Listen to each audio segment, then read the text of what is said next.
The extremely cold weather this winter has dangerously depleted our supplies of natural gas and fuel oil and forced hundreds of thousands of workers off a job.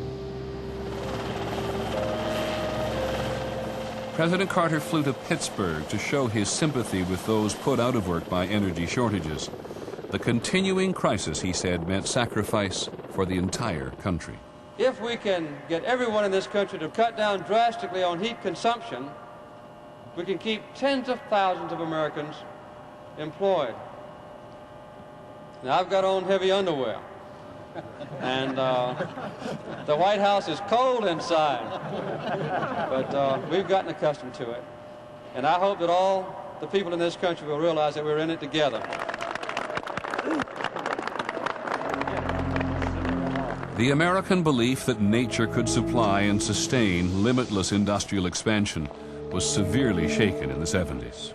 A lot of Americans have known nothing but growth, growth, growth, growth, growth.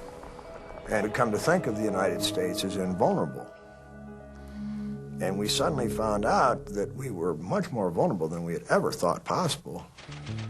In the 1970s, the United States found itself squeezed not only by energy shortages, but by old adversaries. West Germany and Japan were now challenging American competitiveness in everything from steel to electronics. It was hard to get used to, especially in Detroit. Ever since the end of World War II, Americans' love of big cars had made Detroit the heart of a massive industrial surge which lifted millions of Americans into the middle class. I thought the world had opened up for me because I had an automobile job. They were hiring the unemployables. We really could get a job. To get that American dream, to get a house, to get a brand new car, to really be able to take care of your family. The car industry in America built cars for Americans.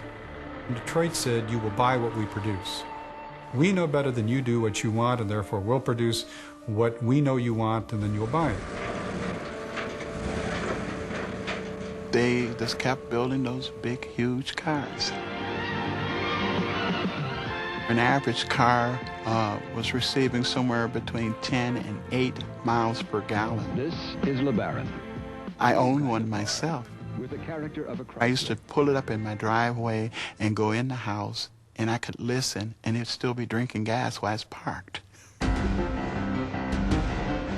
But German and Japanese state-of-the-art factories were turning out small, fuel-efficient cars with unexpected zip. The Rabbit, quicker from 0 to 60 than a Jaguar XJ6M. People like myself at the time were really attracted to these cars. The new Datsun 200SX, 5-speed stick, 4-wheel disc brakes. This was good stuff. Besides which, the cars ran great, they had good fuel economy, and the quality was top-notch. By 1979, foreign cars had captured 25% of the American automobile market. To make matters worse, government regulations on safety, mileage, and emissions had sent the big three automakers reeling. Chrysler had acres of unsold cars and was struggling for survival. I relied on Chrysler for a job, and it was going to never end. Well, it did end. It was a devastating time for the industry. Thousands, tens of thousands of people were losing their jobs. My God, you could walk into the employment office and may not get in that day because so many jobs were lost. That's when I realized it was a step between me and the welfare line. They did lose homes, they did lose cars, they did have a lot of divorces at that time. And a lot of people picked up and left the city of Detroit. In fact, so many people were leaving at that time that a saying cropped up of, the last person to leave Detroit, please turn out the lights. Millions of people followed their dream to states across the South, where the oil industry was pumping at full tilt, and new electronic industries took advantage of cheaper energy and non-union labor.